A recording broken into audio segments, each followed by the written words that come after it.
જય માતાજી મિત્રો, આજે સવારમાં ભારે વાવાઝોડું આવ્યું છે વાવથરા જિલ્લામાં. તમને આજે કેટલું નુકસાન થયું છે એ તમને બતાવું. આજે જુઓ, આ લીમડો પડી ગયો છે. અતિશય ભારે વરસાદ અને વાવાઝોડું હતું.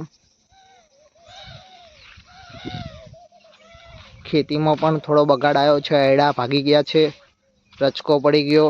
વિશાળ ડાળખી લીમડાની પડી ગઈ છે અને ગાડી અહીંયા જ પાર્કિંગ કરેલી હતી. આજે પછી ગાડી ખસેડવામાં આવી.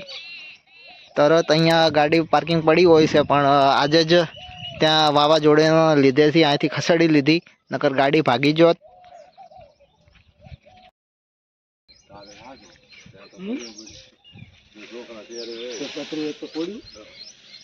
બોલો તો પછી ભાંચ્યો હાથ હાથ એટલે રહી ગયા ને પછી ઉડી તો જોત તો નહીં, એક હિસાબ ઉઠો પડ્યો ને.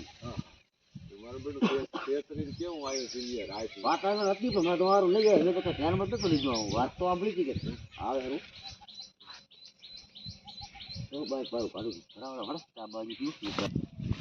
ઘરની આગળ જ લીમડો પડી ગયો છે, એટલે આપણે બાઇક કાઢવા માટે લીમડો કાપવો પડશે. અતિશય વાવાઝોડું હતું એટલે આપણે ઘરનો રસ્તો બંધ થઈ ગયો, એટલે આપણે લીમડો કટ કરવો પડે. લીમડાની ડાળખી બહુ વિશાળ હોવાથી અમારી મદદે અમારા કાકા અને દાદા એવા અમારી મદદે લીમડો કપાવવા આવ્યા હતા અને લીમડો કાપી રહ્યા.